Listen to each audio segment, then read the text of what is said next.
प्रश्न विचारला. म्हणे महाराज, वध आणि तुम्ही वध केल्यानंतर पुन्हा म्हणतात की उद्धारही केला, याचा अर्थ काय होतो? म्हणे महाराज, त्यांना तर वधच करायचा होता, पण परमात्मा परमेश्वर इतका शुद्ध आहे, इतका पवित्र आहे की त्यांचा स्पर्श कोणत्याही कारणाने जीवाला झाला तर त्याचा त्या ठिकाणी उद्धारच होतो. गोपाल कृष्ण भगवान की जय. प्रल्हादजी महाराज घाबरलेले आहे, हात जोडून उभे आहे. हिरण्यकश्यपू डरकाळी फोडत फोडत आतमध्ये आले. सर्व प्रजागण बघत बसले.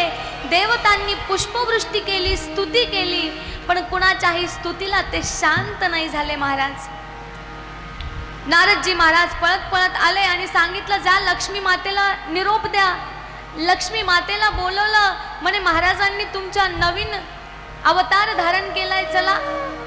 लक्ष्मी मातेला वाटलं अनेक अवतार धारण केले, सनक सनंदन सुकर नारद नरनारायण मत्स्य कच्छ, चला आपल्याला फक्त दर्शन करायला जायचं आहे. सुंदर साडी नेसली, आली, पण बघितलं महाराज, म्हणे हे माझे स्वामी नाही. अरे एवढे अकराळ विक्राळ नर आणि सिंहाचं संमिश्र असं स्वरूप बघून लक्ष्मी माता ही दूर सरकली. आता परमात्म्याजवळ कोण जाणार? त्यावेळेस नारदजी महाराज म्हटले, प्रल्हादा, परित्राणाय साधूनाम. अरे या हिरण्यकश्यपूला मारायला प्रभूने अवतार धारण नाही केला, तुझ्यासाठी अवतार धारण केलेला आहे. तू त्यांच्या जवळ जा. प्रल्हादजी महाराज नारायण नारायण करून 2 पावले पुढे आले. आमचे नरसिंह भगवान 10 पावले झेप घेत आमच्या प्रल्हाद महाराजांना उचललेला आहे आणि आसनावर बसले, मांडीवर बसवलेला आहे. नरसिंह भगवान की जय. काय सुंदर लीला महाराज. परीक्षित महाराज धन्य झाले. शुकदेवजी महाराज सांगतात, राजन, प्रभूने अनेक मत्स्य कच्छ अवतार, ज्यावेळेस समुद्र मंथन चालू होतं त्यावेळेस हा अवतार धारण केलेला आहे.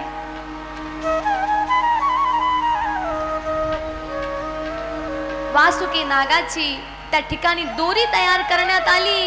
मंदराचल पर्वत आणण्यात आलं आणि समुद्र मंथन सुरू झालेलं आहे.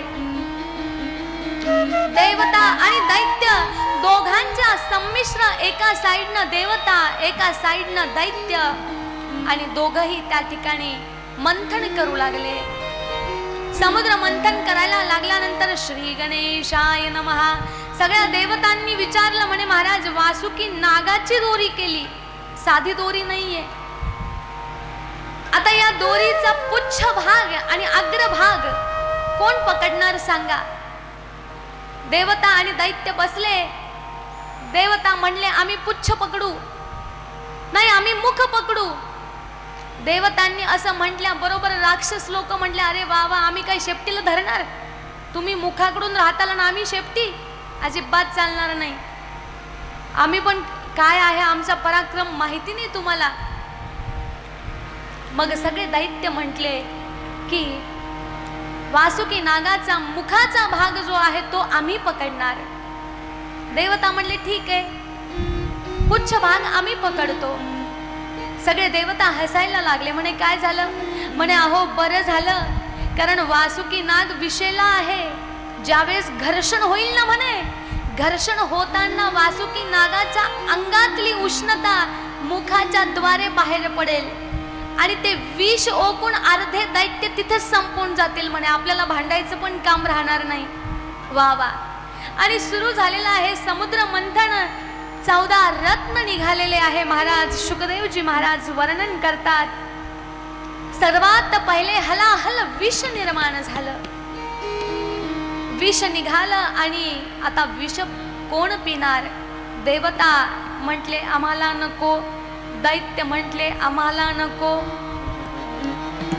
समुद्र मंथनाचं कार्य थांबलं, पुढे जाता येईना. हे विषपान कोण करेल? सर्व देवतांनी भगवान शिवशंकराची त्या ठिकाणी स्तुती केली. ध्याये नित्यं महेशं रजतगिरिनिभं चारुचन्द्रावतंसं रत्नाकल्पोज्ज्वलाङ्गं परशुमृगवरा भीतिहस्तं प्रसन्नं पद्मासीनं समन्तात् स्तुतिममरगणैर्व्याघ्रकृत्यं वसानम् विश्वाद्यं विश्ववन्द्यं निखिलभयहरं पंचवक्त्रं त्रिनेत्रम्. आणि महादेवाची त्या ठिकाणी स्तुती करून त्यांना विनंती केली की महादेवा, हे विषपान आपण करावे.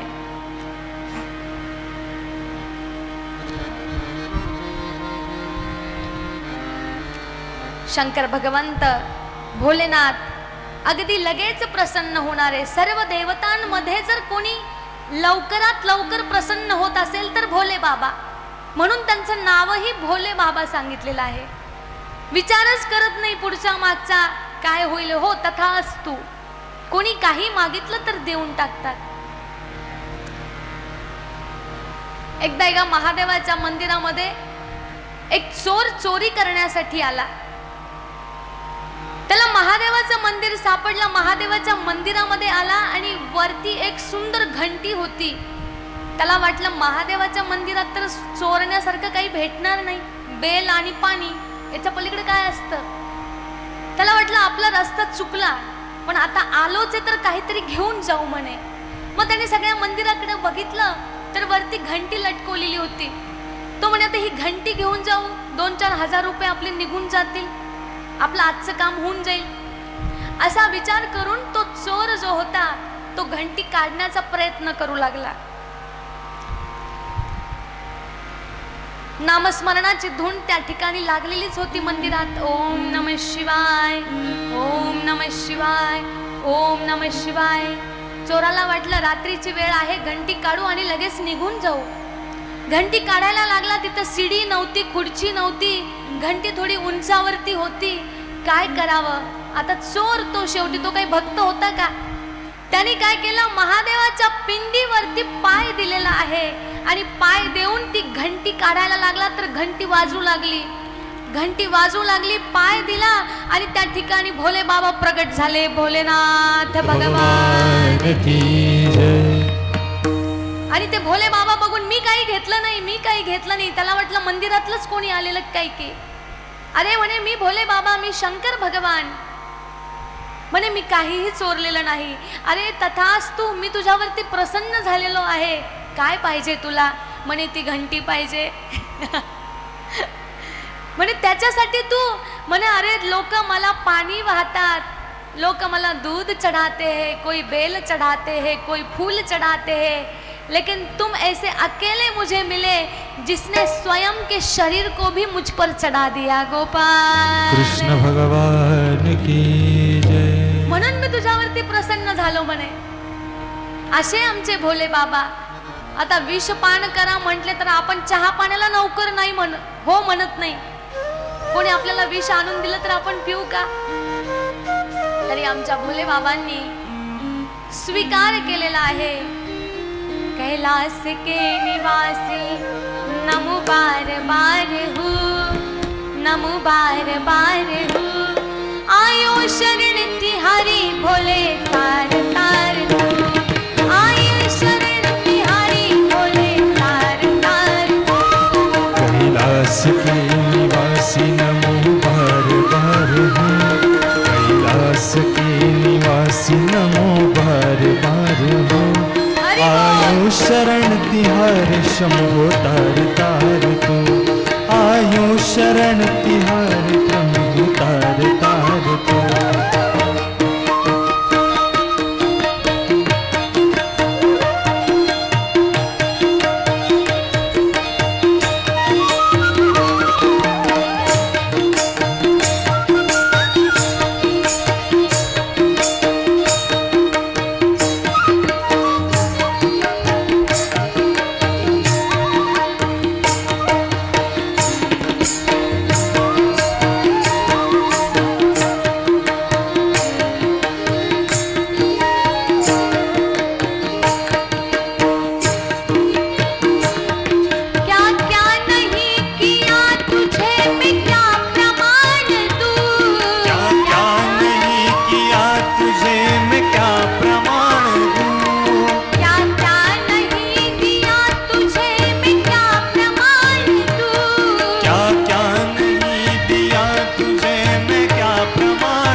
शरण तिहारी शंभो तार तार तू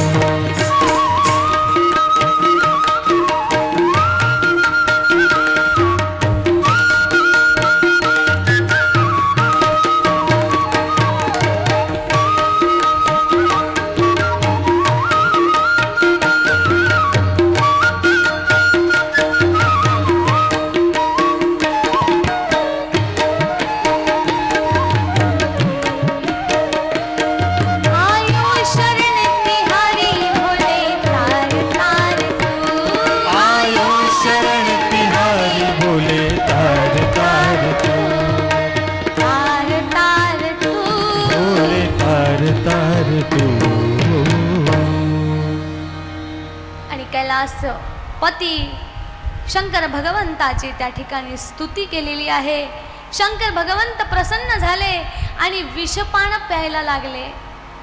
नीलकंठ नावाने तेव्हापासून ते प्रसिद्ध झाले महाराज. नीलकंठ भगवान, कंठ निळा पडला. विष पिलेला आहे, पण सगळे आतमधले जेवढे देवता होते ना ते सगळे भयभीत झाले. ते म्हणले महादेवा विषपान करू नका. त्यावेळेस शंकरजी म्हणले चिंता करू नका, पोटापर्यंत येणार नाही, घशापर्यंतच ठेवणार आहे. आणि म्हणून त्यांचा जो कंठ आहे भोले बाबांचा हा असा निळा निळा झालेला दिसतो. नीलकंठ भगवान.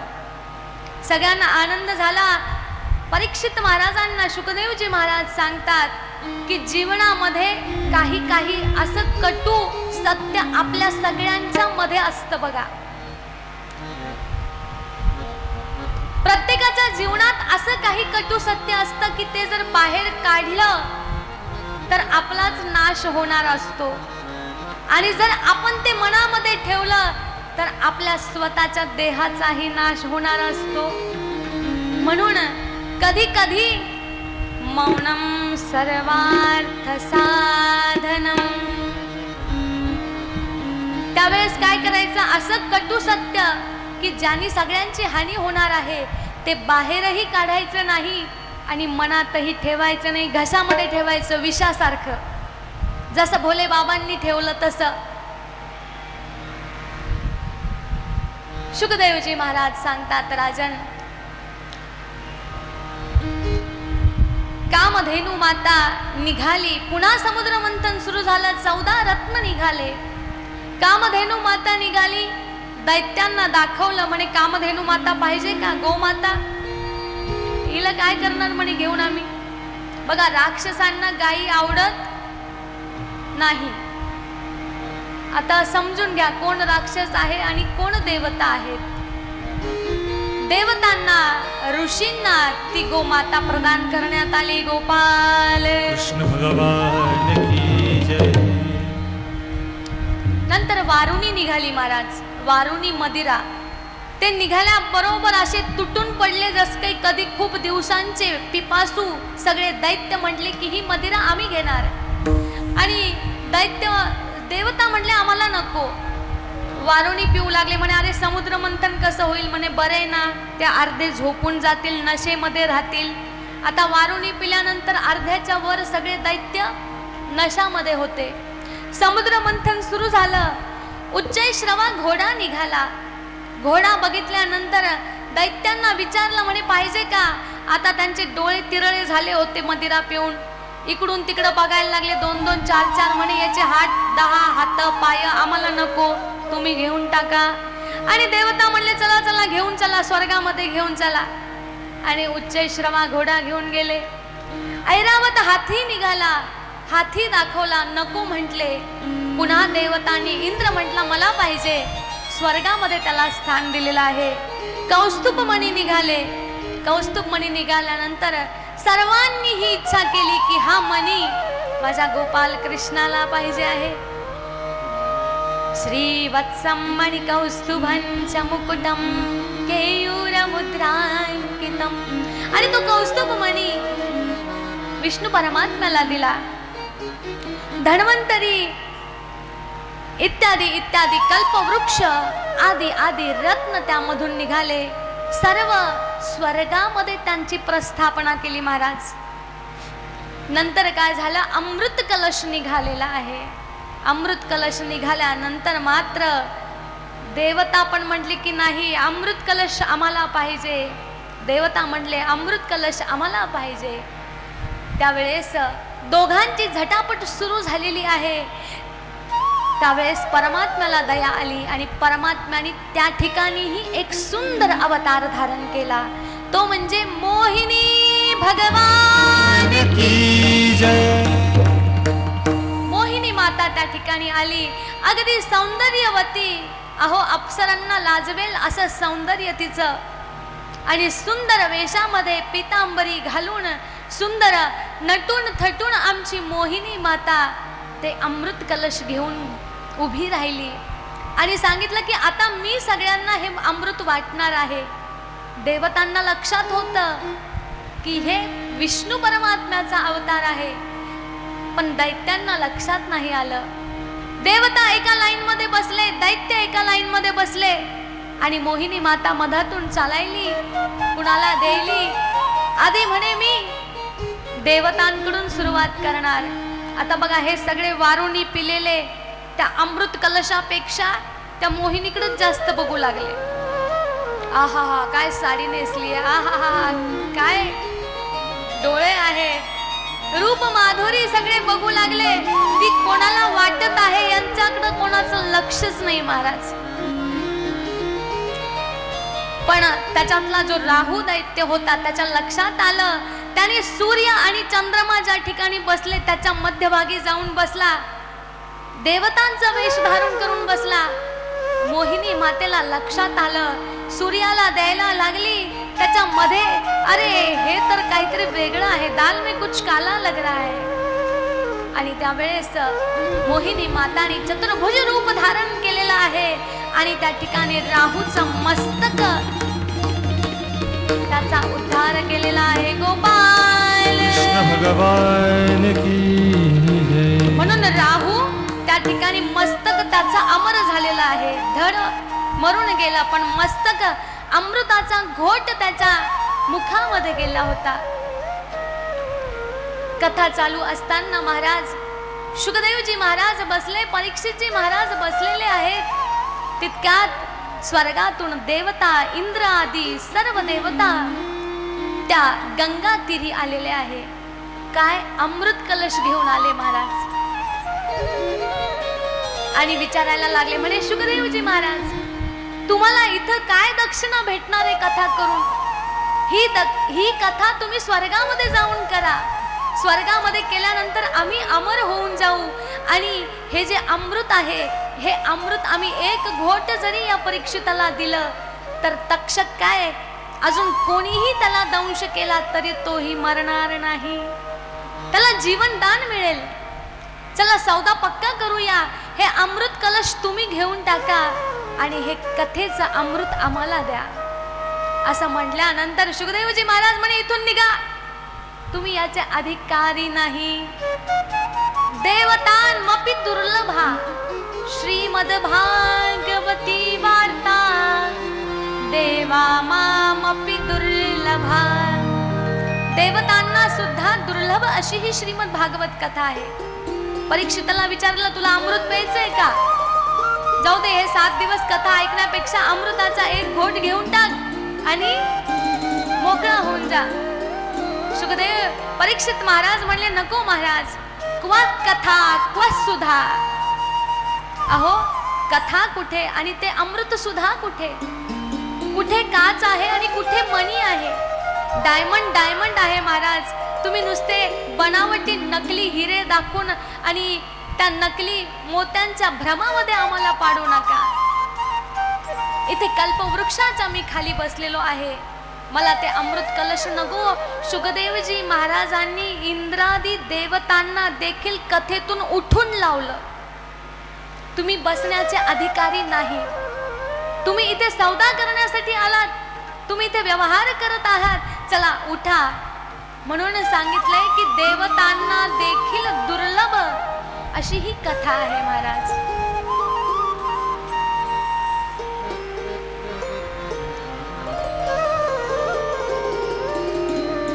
सुत सूतजी महाराज शौनकादी ऋषींना सांगतात,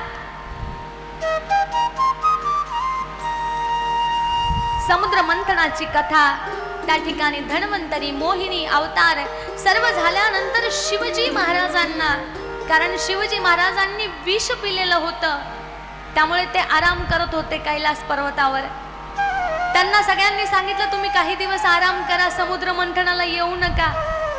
पण ज्यावेळेस त्यांनी बघितलं की मोहिनी अवतार झालेला आहे परमात्म्याचा, त्यांच्या मनात इच्छा झाली. त्यांनी प्रभूला एक दिवस गेले वैकुंठामध्ये आणि विष्णू भगवंताला म्हटले, महाराज काय रूप बनवलं होतं आपण, काय सुंदर दिसत होता. माझी इच्छा आहे, मी स्वतः तुम्हाला लाईव्ह बघितलं नाही, माझ्यासाठी, फक्त माझ्यासाठी तुम्ही एकदा पुन्हा मोहिनी अवतार धारण करा, मला तुमचं ते स्वरूप बघायचं आहे. असं म्हटल्यानंतर विष्णू भगवंत म्हणले, काय देवा, काय मला लाजवताय म्हणे, अहो तो अवतार आहे, अवताराच्या वेळेस मी अनेक अनेक रूप धारण करतो. हर देश में तू, हर वेश में तू, तेरे नाम अनेक तू एक ही है. अरे मी अनेक अवतार धारण करतो, मग आता काय सगळे अवतार तुम्हाला डबल डबल सांगणार, आता पुन्हा नाही. पण शिवजी म्हटले की महाराज असं कसं, माझ्यासाठी, मी तुमचा परमभक्त आहे. विष्णू भगवंत म्हणले, पण बघा बर का, त्या मोहिनी अवताराला बघून तुम्ही देखील मोहित होताल, जरा काळजी घ्या, सगळेजण तुम्हाला बघणारे आहेत. अहो चिंता नसावी, विष्णू मायेती सर्वदा, तुमची माया म्हणजे अपरंपार आहे. आणि विष्णू भगवंताने त्यांच्या अट्टहासाने मोहिनी अवतार पुन्हा धारण केला, पुन्हा मेकअप केला महाराज, पुन्हा सुंदर साज शृंगार केलेला आहे. आणि जशी मोहिनी तयार झाली होती तसे विष्णू भगवंत तयार झाले. शिव परमात्मा त्यांना बघू लागले आणि बघता बघता तेही मोहित झाले. वाह, काय सुंदर स्वरूप आहे. मोहिनी माता पुढे पळत आहे आणि शिवजी महाराज मागे पळत आहे. मोहिनी थांब जरा, मला तुला बघू दे.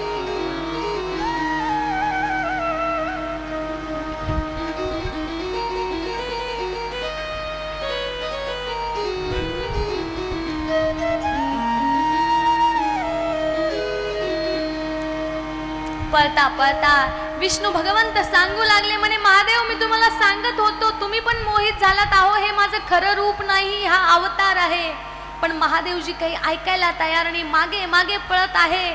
मोहिनी मोहिनी थांब. अहो जना वंगला जंगलामधून, वनांमधून, अरण्यांमधून आमचे शिवजी महाराज आणि मोहिनी माता पळू लागले.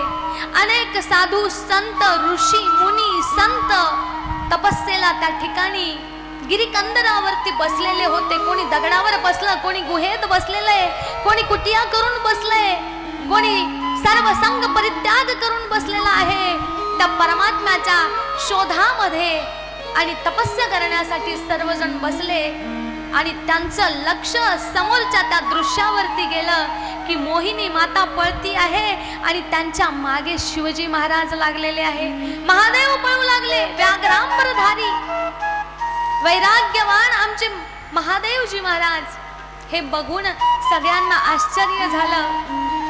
शेवटी मोहिनी माता थकली, एका झाडाजवळ थांबली आणि झाडाजवळ आल्याबरोबर शिवजी महाराजांनी तिचा हात पकडला आणि जसा स्पर्श झाला तसा आमच्या मोहिनी मातेनं तो अवतार अंतर्धान केला. विष्णू स्वरूप पुन्हा प्रगट झाले आणि म्हणायला लागले, बघा तुम्ही पण फसले की नाही, अहो तुम्हाला सांगत होतो. महादेवजी नंतर हसायला लागले, तुम्हाला काय वाटलं, तुमचं स्वरूप बघून मी मोहित झालो? छे छे, अहो आपलं आत्ताच तर माहिती होतं की आपण मोहिनी अवतार धारण करणार. तुमच्या स्वरूपाला मी भाळलो नाही, पण मला हे सांगायचं होतं की या गिरिकंदरामध्ये अनेक संत साधू बसलेले आहेत तपस्या करण्यासाठी, की काम क्रोध लोभ मोह शब्द स्पर्श रूप रस गंध हे पंच विषय, हे षडविकार ज्ञानी ज्ञानी लोकांना देखील सोडत नाही महाराज. बिनु हरी कृपा विवेक न होई. म्हणून जरा सावधानतेने आपली तपस्या करा, कारण की बाकी सर्व गोष्टी सोडणं खूप सोपं आहे महाराज. पण काम क्रोध लोभ महद मत्सर या सर्व गोष्टींना सोडण्यासाठी मा भगवती सद्गुरूंची कृपा आवश्यक आहे.